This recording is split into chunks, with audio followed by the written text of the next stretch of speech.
Yo tout le monde, c'est Aurel. Aujourd'hui on se retrouve pour la review de l'épisode 1 de la saison 3 de l'attaque des titans.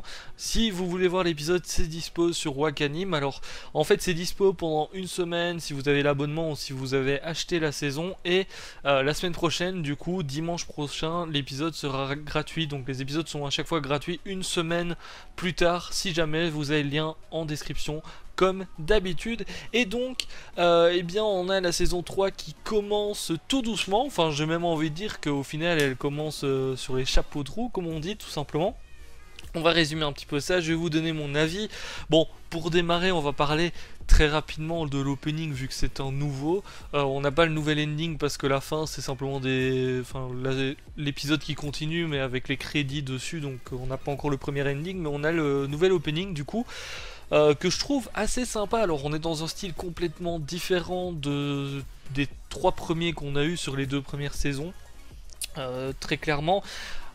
J'attends de voir un petit peu plus parce que on est dans une autre ambiance aussi pour cette saison 3. Du coup, d'après ce que j'ai vu, apparemment l'opening collerait très bien avec justement l'ambiance de cette saison 3. Et justement c'est cool qu'il soit différent des deux premières saisons. Donc j'attends un petit peu d'en voir plus. En tout cas la musique est sympa, les images sont sympas. On voit justement un petit peu tout le monde en mode quand ils étaient enfants, etc. Donc on se doute qu'on va en apprendre un petit peu plus sur les personnages. Et je trouve que ça va faire du bien tout simplement. Parce que c'est vrai qu'il y a beaucoup de personnages qu'on ne connaît pas non plus très bien. Au final on connaît un petit peu l'enfance d'Eren, Mikasa et Armin, mais c'est vrai qu'au niveau des autres, pas tellement que ça au final. Donc on va en apprendre un petit peu plus, ça va être sympa. Début d'épisode, on a un petit peu tout le monde, hein. Bon, je vais pas vous citer tous les blazes, mais on a Eren, Mikasa, Armin, Sacha notamment. Gens etc donc qui ont été affectés à l'escouade de Levi tout simplement. Ils sont toujours à la recherche de réponses par rapport justement aux secrets qui entourent les murs, hein, parce que c'est vrai il y a beaucoup de questions qui se posaient à la fin de la saison 2 au final. Je vous ai pas fait des reviews de la saison 2 d'ailleurs parce que bon j'ai commencé les reviews à peu près quand c'est sorti, mais je faisais que du Boruto à l'époque, donc on verra bien comment est-ce que tout ça va se développer et si je peux reparler un petit peu de la saison 2 à certains moments, pourquoi ne pas le faire tout simplement. Donc ils sont toujours en train d'essayer de percer tout simplement le secret du mur. D'ailleurs les expériences aussi sur Eren continuent, Hansi continue ses expériences un petit peu avec Eren. On voit directement à un moment donné justement lors de l'expérience, Eren essaye de se transformer en titan et on voit directement que il a un petit peu du mal, hein, parce qu'il est même pas complètement en titan, il est tout petit, il est tout maigre, on voit même le corps d'Eren au final dépassé du titan, donc très clairement il y a un souci, hein. Est-ce qu'il va réussir à récupérer, on va dire, ses pouvoirs de titan ou pas? On verra bien, mais très clairement là, s'il doit se battre là tout de suite, ça va être un petit peu compliqué, ou du moins en forme titan, ça va être un petit peu compliqué tout simplement. L'objectif en tout cas d'Eren, ce qu'il veut par-dessus tout, c'est réussir à reprendre le mur Maria. Bon, c'est un petit peu l'objectif de l'escouade aussi, hein, c'est pour ça qu'ils continuent leurs expériences, etc. Mais c'est surtout en soi celui d'Eren. On a un petit peu au début de l'épisode quand même des petites choses qui se racontent par rapport à ce qui s'est passé dans la saison 2, etc. Et il rappelle que Ymir notamment a décidé de partir tout simplement avec Reiner et Bertholdt. D'ailleurs, on apprend aussi que Historia, elle a pas vraiment de... Elle était très pote avec Ymir et puis au final, elle n'a pas vraiment d'objectif actuellement. C'est vrai qu'au début, Eren pensait qu'elle allait tout simplement vouloir ressauver, enfin aller rechercher Ymir. Et puis au final, c'est pas trop le cas parce qu'elle dit que tout simplement Ymir a choisi son camp, donc eh bien qu'elle reste dans son camp. Bon, elle le dit pas comme ça, mais c'est ça qu'elle essaye de faire comprendre tout simplement à Eren. Donc Historia pour le moment n'a pas trop d'objectifs tout simplement. Bon, la première review va être un petit peu plus longue je pense que les autres, hein, je vous le dis, parce que bon, il y a pas mal de choses qui se passent un petit peu dans tous les sens et puis ça nous remet un petit peu dans le bain du truc. En tout cas je trouve que cette saison 3 démarre très bien parce que on est sur quelque chose de complètement différent et ce premier épisode était l'air de rien kiffant. Bon, on apprend un petit peu plus tard que le révérend Nick s'est fait assassiner. Donc là on a Hansi qui réfléchit parce que bon, elle va directement voir, du coup il se trouvait au district de Trost et directement on a Hansi qui va voir justement un petit peu ce qui s'est passé et eh bien elle comprend bien vite ce qui s'est passé, que eh bien la première division centrale a été envoyé pour tout simplement l'assassiner et le torturer pour savoir ce qu'il a révélé comme information justement au groupe de Levi et Erwin et tout ça. Donc il s'est fait malheureusement assassiner.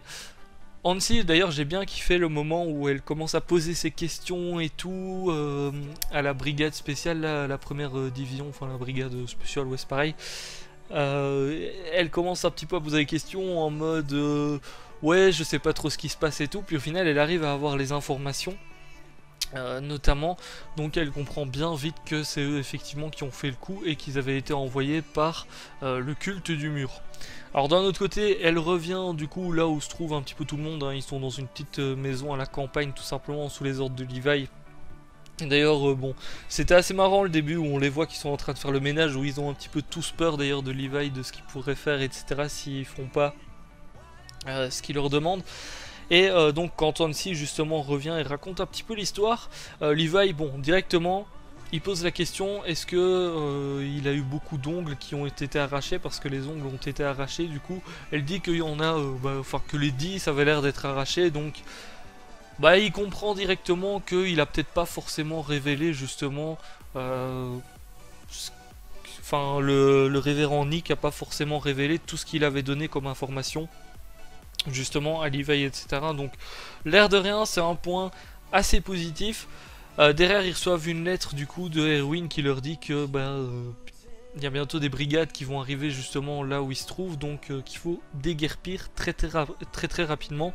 C'est ce qu'ils font, heureusement, parce que bon, les brigades arrivent très peu de temps après, hein. Ils sont un petit peu en mode c'est pas des fugitifs, mais bon, disons qu'ils se font un petit peu poursuivre. Et ce qui est sympa dans cette saison 3, enfin ce qui va être sympa je pense, c'est de voir justement humain contre humain. Parce que pour le moment, bon, c'est vrai qu'on est resté sur les deux premières saisons, on est resté titan contre humain. On avait vu un petit peu le comportement de certains humains à l'intérieur des murs, etc. Comment est-ce qu'ils se comportaient, certains qui se comportaient plus ou moins bien, d'autres qui étaient en mode au final qui voulaient pas trop s'entraider, etc. Mais ça n'avait pas été plus poussé. Donc ici on va peut-être un petit peu voir justement comment est-ce que ça se passe vraiment à l'intérieur des murs quand il n'y a pas forcément des titans qui attaquent ou des choses comme ça. Donc ça va être assez sympa, je trouve. Donc au final il décide de se rendre au district de Trust aussi, hein, histoire d'essayer de protéger, parce qu'au final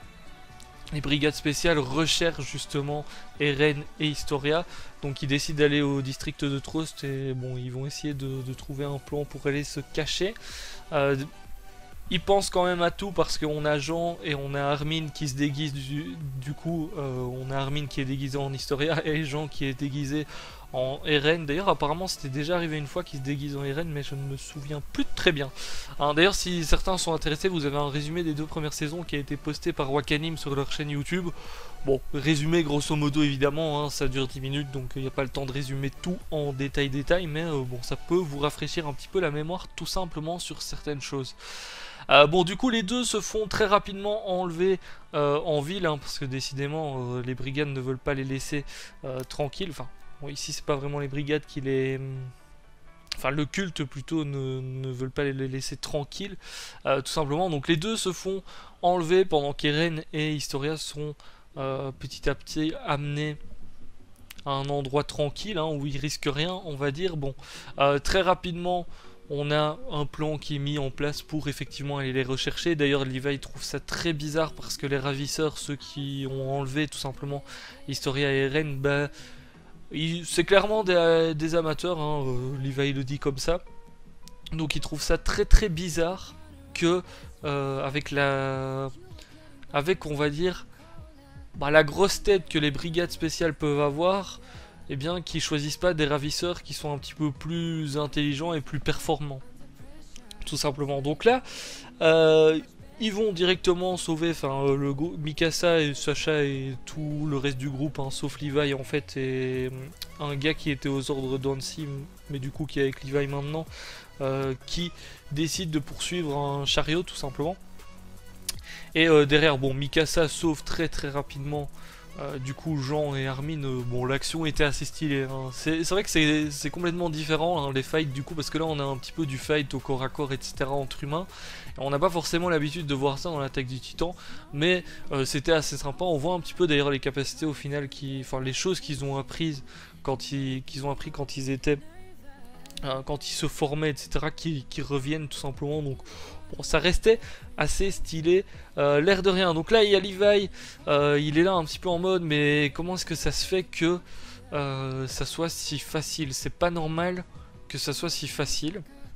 Et au final, il comprend très très vite que c'est Kenny l'égorgeur qui va arriver et qui va lui sauter dessus tout simplement. Donc bon, on va très certainement en apprendre un petit peu plus sur le passé de Levi justement, parce qu'il dit à Nifa, si je me trompe pas sur son nom, j'espère que je me trompe pas sur son nom, que eh bien il a passé une partie de son enfance justement avec Kenny l'égorgeur et que ça ressemble à ses méthodes. Donc Kenny l'égorgeur, c'est un tueur en série tout simplement, hein, qui a tué une centaine de soldats, si je me trompe pas, une centaine de soldats des brigades spéciales même.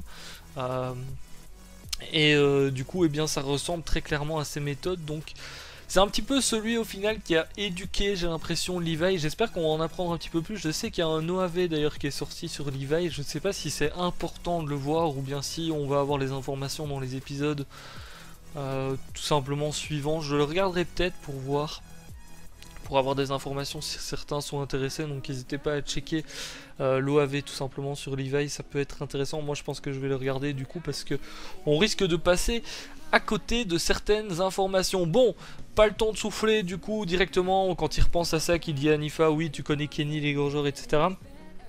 Eh bien, il arrive directement derrière Levi justement.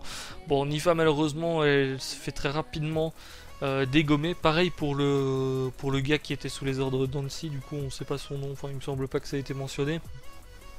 Et Levi, bon, heureusement a réussi à esquiver la balle, mais il est un petit peu bien dans la merde pour cette fin d'épisode, étant donné qu'il est encerclé par je ne sais combien de personnes sous les ordres justement de Kenny l'égorgeur. Donc ça va être assez chaud, mais bon, il y a peut-être moyen qu'il s'en sorte, parce qu'au final, bon, Kenny connaît Levi, mais Levi le connaît très bien aussi, donc je pense qu'il y a moyen qu'il tente quelque chose, tout simplement, vu que bon, ils connaissent tous les deux leur méthode l'un à l'autre.